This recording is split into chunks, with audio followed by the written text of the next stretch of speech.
I'm here with Laura Sauter. She is an amazing branding expert, and I'm so excited to have her on today because not only is she here for you today, she is part of the Small Law Big Profit Summit. So in our pre-game live sessions here, we're talking to some of these experts and getting the behind the scenes look at the things they're presenting to you, and especially what's important, what drives it, and what matters to you as a small law firm owner. So Laura, welcome.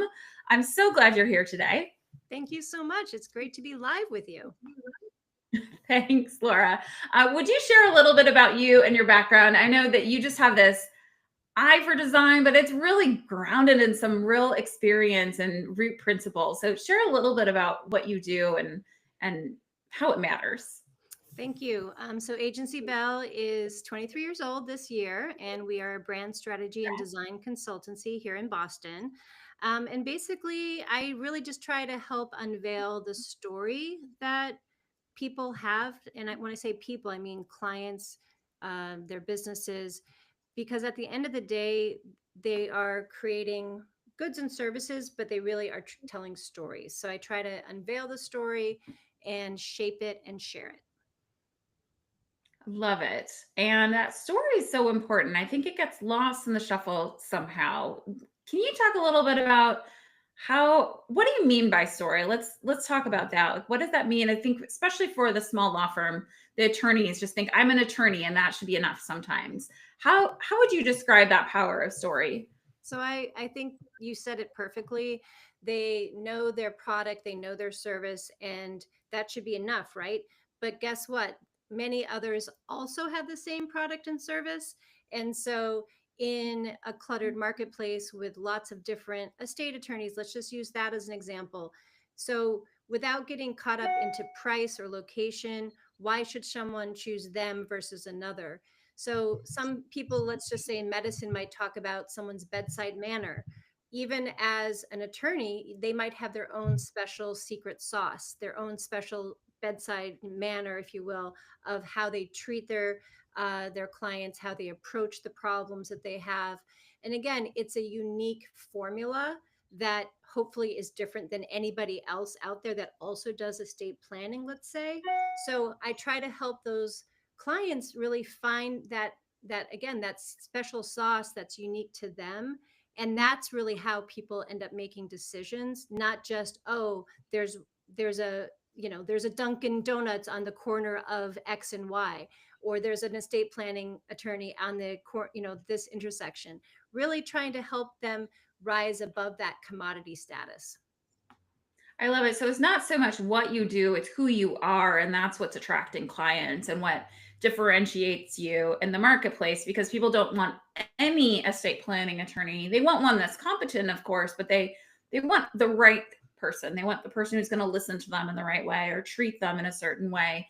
And that story is what dictates that, right? Looking for who we want versus just what we want to achieve. And I think for younger businesses, they do fall into we do X and that should be enough. Or, hey, I want to put on my nice blazer and be professional. So I'm going to use all the words that others use about my services.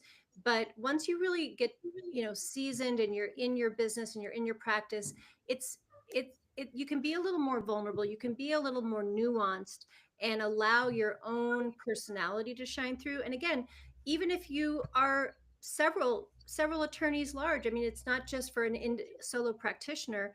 You still have that brand that envelops and encompasses all of the firm's activities, because it isn't just the individual practitioners, it's the modus operandi of the firm. Yeah. And, coming from a client relationship management background for so many years, to me, when I think of branding, there's so much that happens before the client is engaged, but it's also every touch point and every experience they have after that. And so the whole thing becomes your brand. And we want to proactively put that out in the marketplace and do a good job to sort of send those triggers out to potential clients, right? Say, this is what you're going to experience here. But then knowing on the other side of it, we need to have it in fulfillment. We need to have it in all of the delivery touch points as well. But like you said, that's more than just a solo attorney. That could be everybody involved, from the other attorneys, other partners, to the paralegals to the office staff. Even the receptionist. I mean, I Yeah. think my daughter happens to be a not a sub, was it? She's filling in for a desk Attempt. a temp, thank you, a Yes. temp at a law firm. And she's that first line of defense. And if she messes up, if she has a bad day or she says something inappropriate, that could really turn off a prospective client or even an existing client. And so they devoted, I think, 4 or 5 days to training her, and this is for a temp position. And I just thought that was so brilliant and insightful of them, because they know how important everybody is to creating that cohesive and consistent presentation. And I love that they're doing that, because I know for a lot of attorneys, just that pressure on time, right? We want to make it easier to bring in new leads. We want to make it easier to bring on new people. But sometimes that fear of, I'm going to have to spend so much time training. But if it's about the right things and you're generating this whole brand experience, the whole story, it really is a return that you're going to get, a return on investment. That's investing your time, not spending or wasting your time. So that's really incredible that for a Yeah. temp, they put that much effort in. That really shows that they care a lot about their brand. They really do. I was so impressed. And she, of course, was so much more confident than she would have been, and did a 10x job, I'm sure. So they really knew that they were thoughtful and they knew what they were doing. And this is, again, for a small law firm. I thought that was a great investment. So let's go back to this idea of a story. So we kind of know when we're clients, we kind of get a feel for what are these touch points? What does this feel like? What's somebody's style? But how can somebody go about being more proactive about it and getting that into that first part of the client journey, which is the sales and marketing aspect of it? So what should somebody be thinking about? What should they be looking for to get away from this trap of thinking, I'm an estate planning attorney, that's all I do, or personal injury or litigation, whatever the case might be?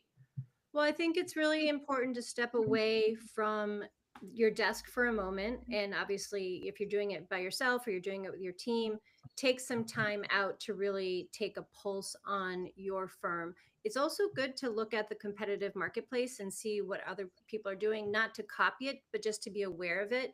And from my experience, there is going to be some areas within your own distinct marketplace that is more ownable or capturable, and that's what we want to capitalize on. It's those unique selling propositions that make you special, USPs, and I talk about it in my talk, that really starts to get elevated and highlighted. And we can wrap a brand around that. And again, if you work with someone like me, or if you do it internally, you want to be able to take those little gems or diamonds that I call them, and start to bring them out into tone of voice, which doesn't get talked about a lot. Obviously, the visuals, because at the end of the day, sometimes people come to me and they say, "Hey, Laura, what do you think of my new logo?" Well, it isn't about if I like it, it's about if it's solving the problem of connecting the dots between those USPs and your desired ideal customer. Again, it's not about do I like it or not like it. It's does this logo communicate? At the end of the day, as a designer, we are visual communicators. We're trying to communicate the thoughtfulness of a business plan, of a business goal, with that marketing that connects with your customer. So, taking that USP, developing that into a look and feel, and then that story starts to reveal itself of how are you going to communicate those USPs? What's the tone of voice? What are those stories that are, again, in service to the problems that your customers have? So the customers, they're all going through probably similar life changes or preemptive life changes. If they're thinking ahead of something, like, even if it's a good thing, like, hey, I'm getting married, but I want to have this protective document that shelters my income, or whatever, my future. This is a preemptive thing. It's a proactive thing. It still is a very similar story to all the other customers, but how are you going to talk to them about it? I mean, everybody needs that estate plan. Everybody needs that, whatever, the document, but why you? Yes. I love If I can just go back to something you just said in there, I really love that you talked about it's not whether you like the logo or not, or like the story or not. It's about, does it serve the goal? And I feel like that comes up with me and my clients a lot too, or that what's the best strategy for, fill in the blank, whatever it is.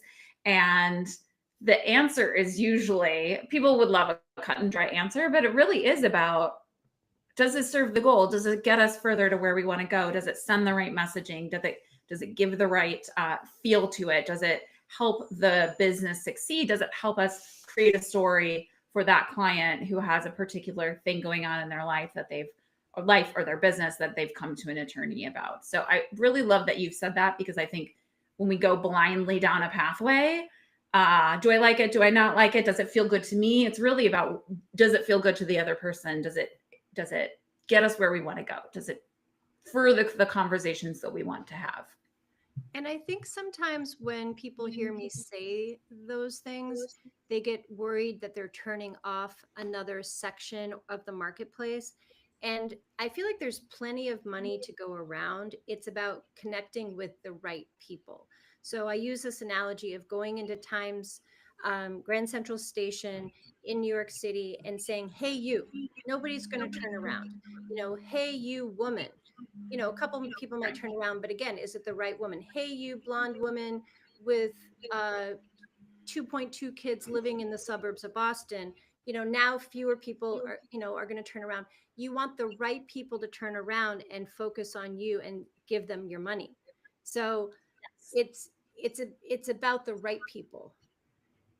Well, and it's funny you use Times Square, because I'm thinking there's all those people with the big signs and they're dressed up, and it's actually, you're far more likely to attract somebody to you than to go up and tap them on the shoulder. You'd be like, no, no, thank you. But if you're in some weird costume, or you have some weird sign, you're more likely to have somebody come up to you. And I know that's not what we want attorneys to do, but at the same time, that is what branding does. That is what design work does, is having somebody who says, ooh, this makes me think I need to take another look. Maybe this is worth a conversation, versus somebody having to go out, grab you, and you're turned off or scared by that behavior. So I just think it's funny that you use that example, because I'm like, yeah, that's the tactic, but we're doing it not in quite a crazy audacious way, but more in that subtle, using the design, using the website, using the way we speak on social, the stories we tell, the conversations we have. I think also as a profession, law falls into a trap of having to look a certain way, otherwise, they're not credible. So you're going to see lots of law firms that have the columns on their letterhead and the very kind of, professional, all caps serif typography. And I think that there's room here. We don't have to fall into the trap of, oh, we need to look a certain way because we're attorneys. Same thing with medicine. We don't have to look a certain way because we're doctors. I feel like the authenticity can still be there about what makes this firm unique from another firm.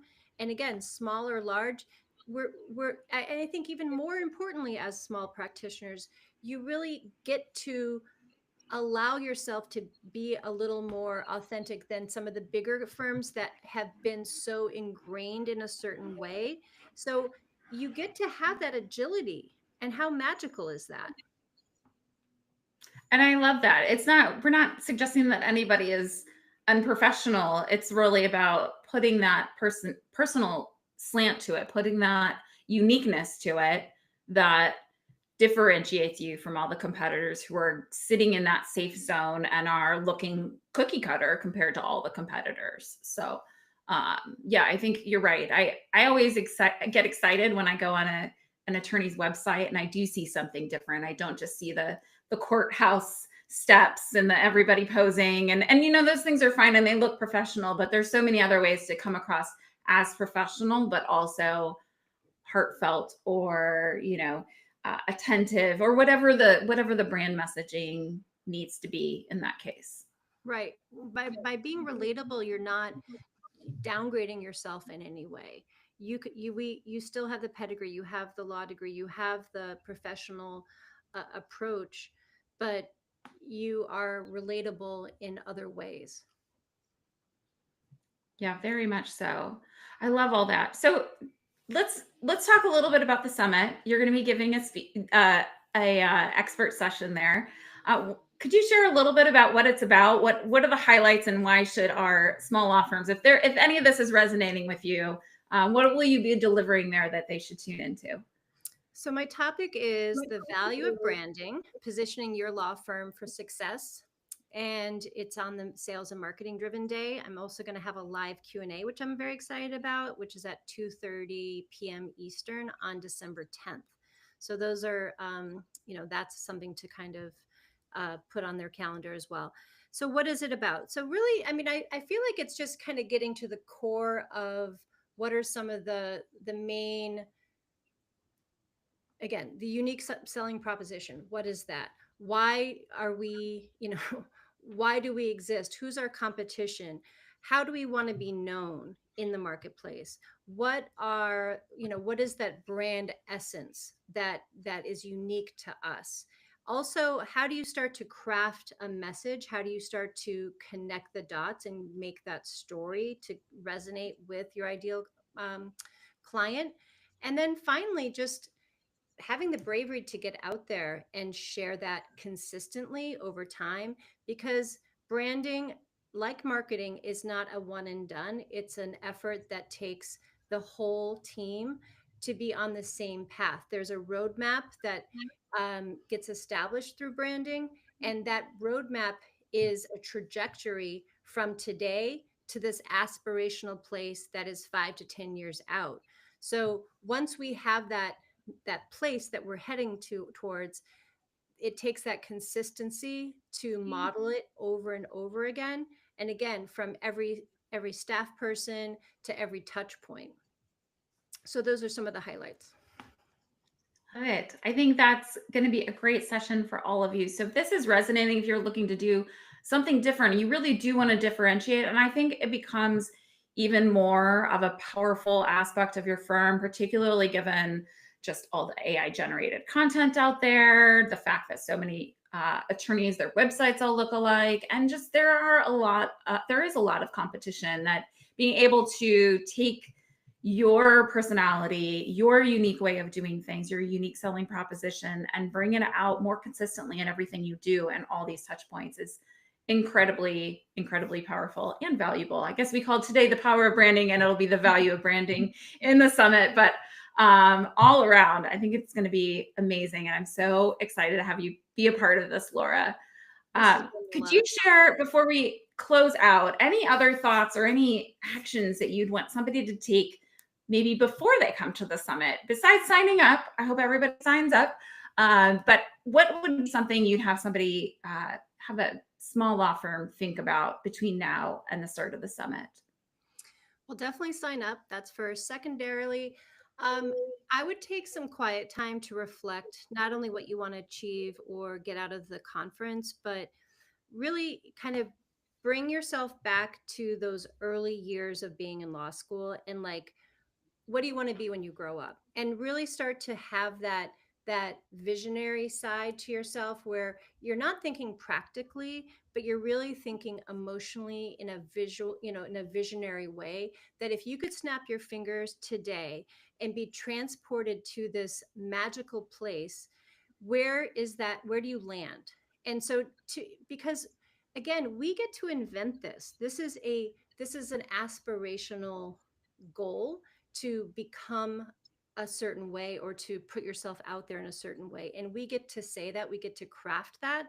So to really feel that sense of that little girl or little boy magic of like, I want to be X, not because I have to be this way, or I have to follow all the rules, but really because I get to invent it. So I would just like a few quiet moments to put pen to paper and be visionaries. Go back to dreaming. I think sometimes law school probably trained all the visionary out for some people, but that just sounds amazing to go back and get in touch with really what does this matter to you, and what's important to you, and what is aspirational. It doesn't mean it has to be possible tomorrow, just something that if you wake up 5 years from now, what's going to make you happy? What's going to be that vision of an ideal day, an ideal brand reputation, just an ideal way of being as an attorney in a small law firm? Yeah, exactly. Yeah. Thank you, Laura. I'm so glad you could join me on here today. Everybody, please be sure to join us in the Small Law Big Profit Summit, and we will see you soon. Thank you. See you soon.